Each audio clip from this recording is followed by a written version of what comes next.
Eh bien bonjour à toutes et à tous, j'espère que vous avez la forme, c'est WordPress Sensei et aujourd'hui on se retrouve pour une nouvelle vidéo, vous l'aurez compris toujours sur WordPress, où on va voir ensemble comment créer des champs personnalisés dans l'interface de WordPress et comment les récupérer et les afficher avec le plugin Elementor Pro. Mais avant ça du coup je tenais à vous remercier parce qu'on est de plus en plus nombreux sur la chaîne, donc ça fait vraiment plaisir. Et si vous avez du coup des idées de vidéos, je le répéterai jamais assez, mais si vous avez des idées de vidéos, si vous avez une question sur WordPress ou quoi que ce soit, vous avez mon mail dans l'onglet à propos, donc n'hésitez pas à m'écrire, ça sera avec plaisir de tourner du coup une vidéo pour vous répondre. Vous pouvez également du coup mettre un commentaire sous une vidéo, je lis tous les commentaires, donc n'hésitez pas si jamais vous souhaitez une vidéo en particulier, ça sera avec plaisir de la tourner. Donc voilà, merci à vous, et puis on attaque tout de suite pour cette vidéo. Donc voilà, l'idée d'aujourd'hui, ça va être de vous montrer comment créer des champs personnalisés sur l'interface de WordPress, donc simplement des nouvelles options en fait sur l'admin de WordPress, et comment les récupérer, les afficher sur le site en direct en front-end avec Elementor Pro, du coup, parce qu'avec la version gratuite d'Elementor, on ne peut pas le faire et il n'y a pas de plugin, ou du moins pas à ma connaissance, qui permettent du coup gratuitement de récupérer des champs ACF. Alors on peut le faire évidemment en développant, avec du PHP on peut récupérer des champs ACF.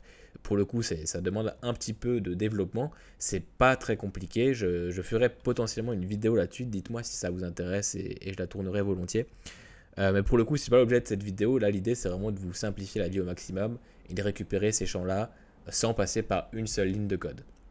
Par contre, du coup, pour ça, on va utiliser le plugin Elementor Pro. Alors, c'est pas du tout une vidéo en partenariat, c'est juste que j'utilise personnellement ce plugin de mon côté. Donc, c'est un plugin que je recommande qui est vraiment très très bien. N'hésitez pas à aller regarder ma vidéo sur Elementor où je parle vraiment du plugin de A à Z, où je vous montre tout, en tout cas de la version gratuite. Et là, du coup, pour cette vidéo, malheureusement, il va vous falloir du coup la version pro d'Elementor. Donc voilà, maintenant que ça c'est dit, on est sur WordPress directement, donc il faut installer ces trois plugins là. Donc ACF, c'est simplement ce plugin là, donc Advanced Custom Field, qui veut dire du coup champ personnalisé avancé. Et donc pour ajouter le plugin, vous allez simplement du coup dans les extensions ici, vous tapez ACF. Et du coup c'est le premier plugin qui va ressortir, celui qui a été téléchargé 2 millions de fois et qui est très bien noté du coup. Donc n'hésitez pas du coup à l'installer, à l'activer. Quand c'est fait, on peut passer au tutoriel. Donc là du coup, quand vous avez activé ça, vous avez un nouvel onglet sur WordPress qui s'appelle ACF. On va cliquer dessus. Et du coup là, la première des choses à faire, c'est simplement de créer un premier groupe de champs. Donc ce qu'il faut comprendre, c'est que ACF fonctionne avec des groupes de champs. Et dans ces groupes de champs, on va pouvoir ajouter nos champs personnalisés. Donc toute cette première partie du tutoriel, vous pouvez du coup l'appliquer sans problème, peu importe la façon dont vous allez récupérer du coup les champs après derrière. Vous pouvez très bien suivre la moitié de ce tutoriel pour créer des champs ACF et ensuite passer sur un autre tutoriel pour les récupérer si vous n'avez pas du coup la version pro d'Elementor. Mais voilà, petite parenthèse fermée. Donc là, la première des choses, c'est de créer un groupe de champs. Donc là, je clique sur ajouter un groupe de champs. On va l'appeler comme vous le souhaitez. Donc là, typiquement, on va mettre par exemple mon groupe de champs 1, tout simplement. Bon, on va pas se compliquer la vie pour ce tutoriel. Vous pouvez enregistrer directement les modifications en haut. Et du coup, dans ce groupe de champs, on va pouvoir ajouter plusieurs champs. Donc de base, il y en a un qui est créé avec aucun libellé. On peut le supprimer, on peut le modifier, ça c'est comme vous le souhaitez. Mais avant ça, du coup, avant de venir au champ, on va juste regarder les réglages qui sont disponibles pour chaque groupe de champs. En fait, pour chaque groupe de champs, vous allez pouvoir choisir où est-ce que vous allez envoyer ce groupe de champs.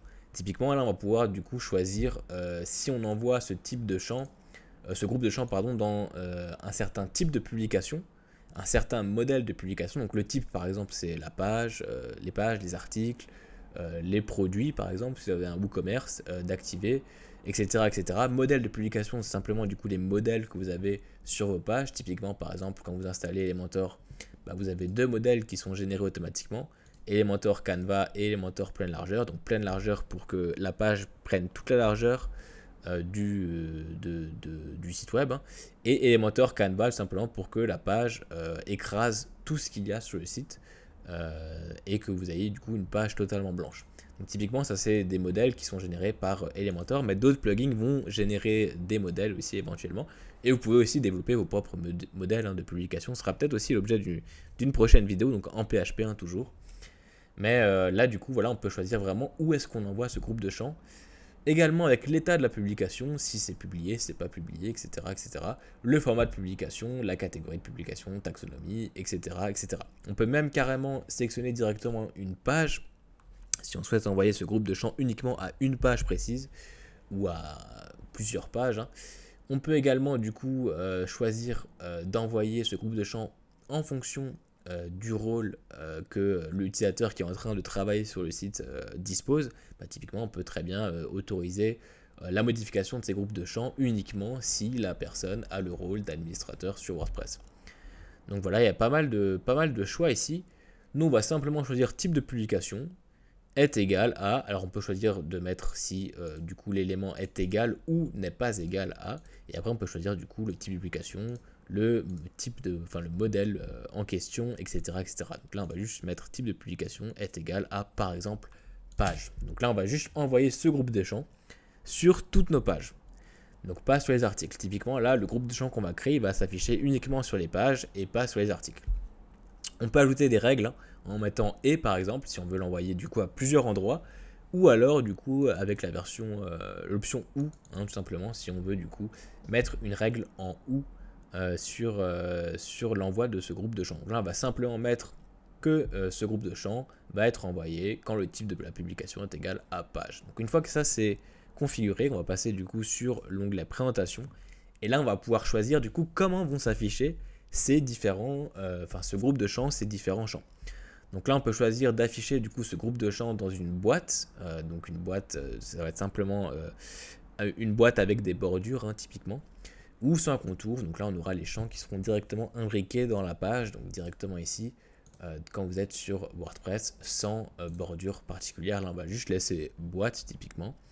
On peut choisir si on place ces groupes de champs en haut, donc après le titre, donc juste après le titre ici, ou après le contenu, typiquement après le contenu de Gutenberg. Ici, là, du coup, j'ai Gutenberg qui est activé, comme j'ai pas activé le Classic Editor, mais c'est exactement le même principe avec le Classic Editor. Ou alors, on peut choisir d'afficher du coup ce groupe de champs sur le côté, donc ici à droite, dans les options directement de la page, comme l'image mise en avant, les extraits, les commentaires, etc., etc. Donc, on va juste laisser, du coup, par exemple, après le contenu.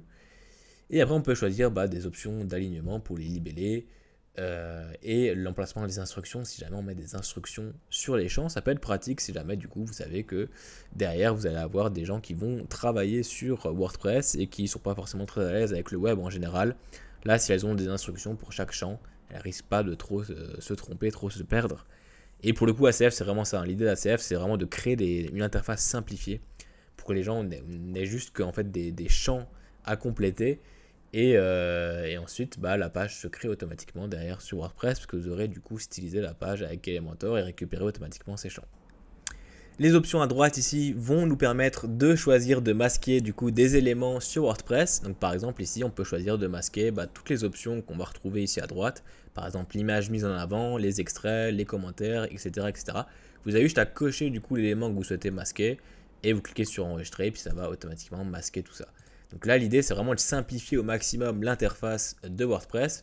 Et très souvent, quand on ajoute des champs personnalisés, on souhaite du coup uniquement laisser ces champs personnalisés là et enlever toutes les options de WordPress pour vraiment simplifier au maximum l'interface de l'admin.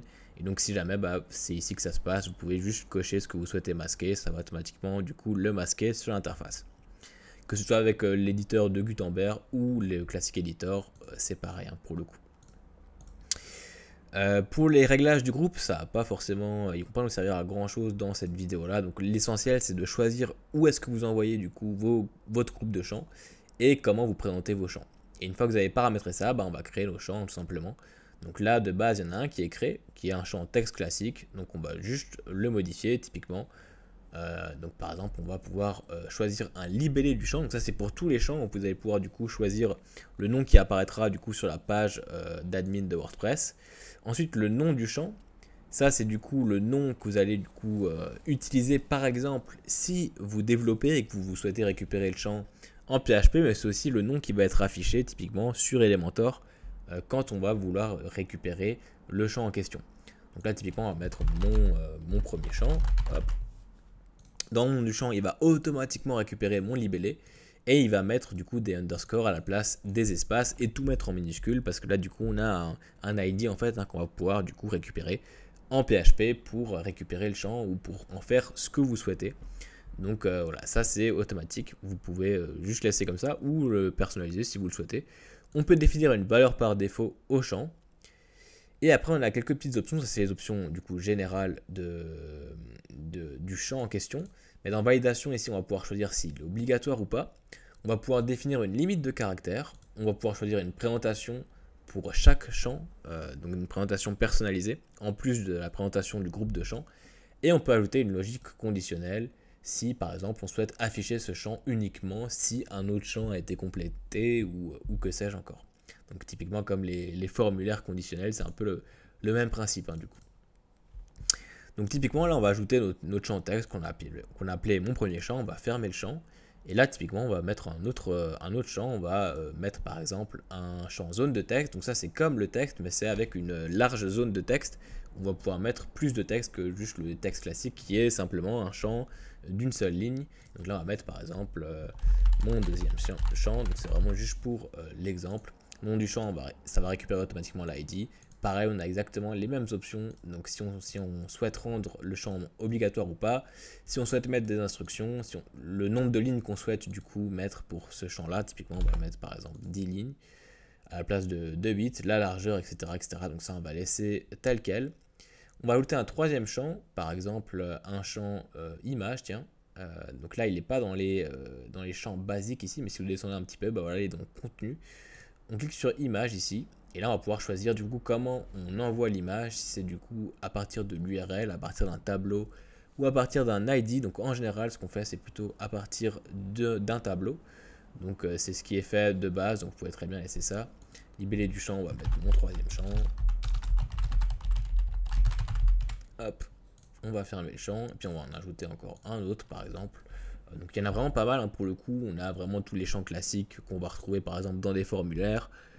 Voilà, typiquement l'URL, mot de passe, email, donc ça il vérifie si c'est bien un email qui a été complété.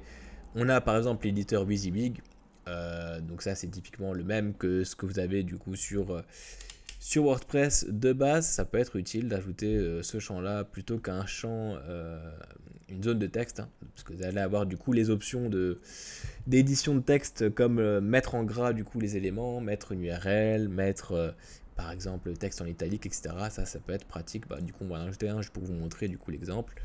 On va l'appeler mon quatrième champ pour toujours être dans l'originalité. Ok, on va en ajouter un cinquième. Donc là on va mettre par exemple des cases à cocher. Typiquement on peut mettre pas mal d'options qui vont nous permettre de faire des choix directement.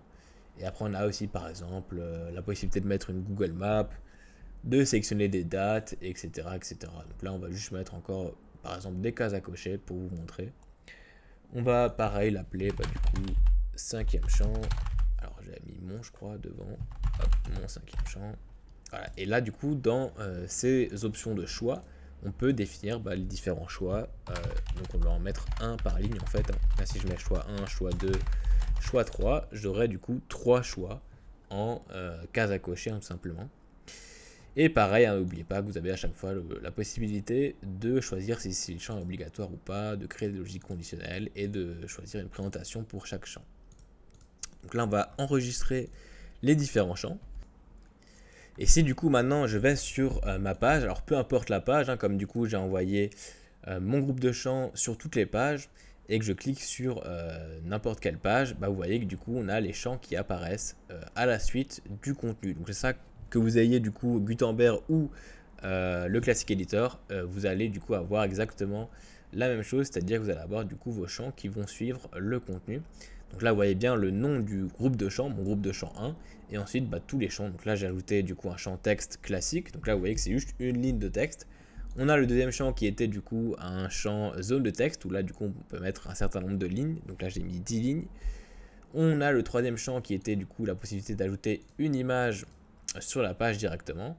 Le quatrième champ qui était du coup un éditeur WYSIWYG. Donc vous voyez que là on retrouve l'éditeur classique de WordPress, alors que là ici on a une zone de texte qui est vraiment classique, où on va pouvoir rien faire en termes de design, sauf en codant HTML du coup. Et encore, je suis pas sûr que l'HTML passe directement ici, alors qu'ici, dans le WYSIWYG, vous allez pouvoir du coup vraiment coder comme vous voulez, comme d'habitude. Et dans le cinquième champ, là j'avais créé un champ choix avec des cases à cocher, avec 3 choix. Donc là on va pouvoir du coup sélectionner les différentes cases à cocher. Donc pour rappel, hein, du coup les cases à cocher c'est plusieurs choix possibles, alors que les boutons radio c'est un seul choix à la fois. Alors on peut évidemment paramétrer ça comme on le souhaite, mais de base c'est comme ça, et c'est même rentré, enfin dans la plupart des gens maintenant, dès qu'ils voient des cases à cocher, ils savent qu'ils peuvent du coup cocher plusieurs cases. Et les boutons radio, typiquement on sait qu'on n'a qu'une seule option à cocher, donc c'est ancré dans la tête des gens. Donc je vous conseille de toujours garder cette logique là. Et donc voilà, donc là typiquement on va juste compléter les champs. Par exemple ici on va mettre mon texte, mon deuxième texte, hop. Ici on a complété l'image, là on va mettre mon texte,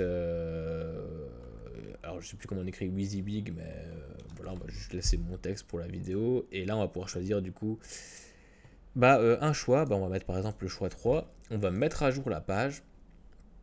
Et donc ça, si je vais sur WordPress et que je crée une nouvelle page, en fait tous les champs que j'aurais complétés, vous l'aurez compris, hein, vont pas être du coup récupérés sur les autres pages, hein. C'est vraiment chaque champ sur chaque page sont séparés en fait, hein, et on peut compléter du coup chaque champ individuellement, hein, en fonction de la page sur laquelle on travaille. Et du coup, une fois qu'on a créé ces champs là avec ACF et qu'on les a complétés directement sur la page qu'on souhaite éditer, on va pouvoir aller directement sur Elementor. Et là maintenant je vais vous montrer comment récupérer ces champs là et les afficher sur la page avec du coup Elementor Pro.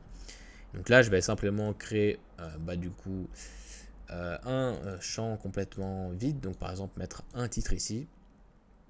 Et vous voyez qu'ici en fait à droite du contenu en fait, hein, de l'élément que vous ajoutez, vous allez avoir du coup une petite icône qui s'appelle balise dynamique, et c'est avec cette icône là qu'on va pouvoir récupérer nos champs personnalisés.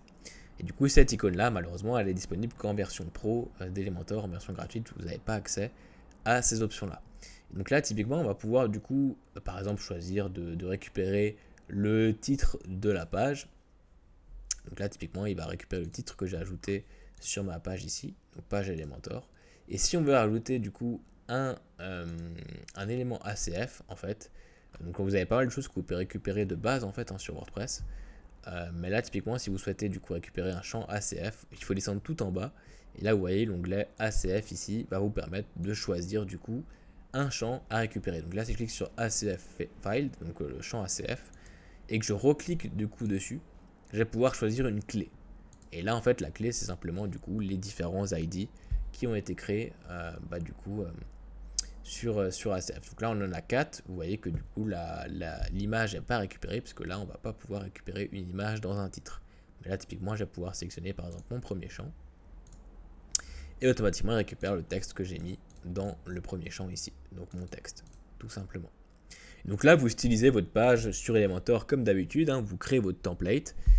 Et en fait, l'idée, c'est qu'à la fin, vous ayez une page qui a été créée totalement avec Elementor et qui récupère du coup ces champs en dynamique, du coup, depuis ce que la personne aura complété directement sur WordPress. Donc c'est vraiment pratique, parce que vous allez gagner énormément de temps sur la création de vos contenus, notamment sur les sites où vous avez du coup des dizaines, voire des centaines de pages similaires. Typiquement, vous avez juste à dupliquer les pages. Donc pour dupliquer des pages, hein, si jamais vous avez pas mal d'extensions qui permettent de le faire gratuitement, vous tapez duplicate ici. Et par exemple, Yoast Duplicate Post, c'est une extension qui a été faite par les créateurs de Yoast SEO. Et alors il y a ici Duplicate Page qui fonctionne très bien, les deux fonctionnent très bien. Pour le coup, vous activez du coup l'extension. Et après, si je vais du coup dans un contenu, que ce soit page, article, etc., vous avez l'option cloner qui s'affiche ici en survolant la page. Donc typiquement, si vous avez du coup une dizaine ou une centaine de pages à créer qui sont similaires, vous avez juste à cloner du coup les pages et à changer les champs qu'il y a directement sur ACF. Donc par exemple pour des sites d'agences immobilières, pour le coup c'est vraiment très pratique, parce qu'on a notre template ici Elementor, et à chaque fois pour chaque bien par exemple, la personne va pouvoir compléter un prix, une surface, un lieu, etc., le nombre de pièces, et avec ses champs personnalisés. Et donc tout va se mettre automatiquement après, tout va se mettre à jour, hein, directement sur le site après avoir complété ces champs là. Donc c'est vraiment pratique pour créer tout simplement un un système d'update de contenu adapté à des personnes qui finalement ne savent pas forcément coder ou sont pas forcément à l'aise sur Elementor. Alors ça peut être fait pour vous, si vraiment vous voulez vous simplifier la vie sur WordPress, ou ça peut être fait justement pour des clients qui doivent mettre à jour le site au fur et à mesure du temps et qui ne sont pas forcément très à l'aise avec des outils d'édition type Elementor, qui sont plus à l'aise avec des champs personnalisés. Donc c'est vraiment pratique et je vous conseille de mettre vraiment ça en place sur vos sites, notamment si c'est des sites qui référencent du coup pas mal de pages similaires avec du contenu similaire qui change vraiment peu quoi.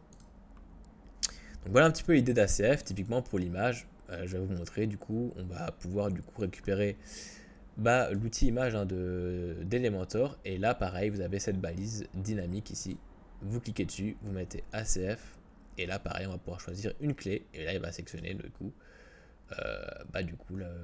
la clé de l'image. Donc là on n'avait qu'une seule clé pour des images.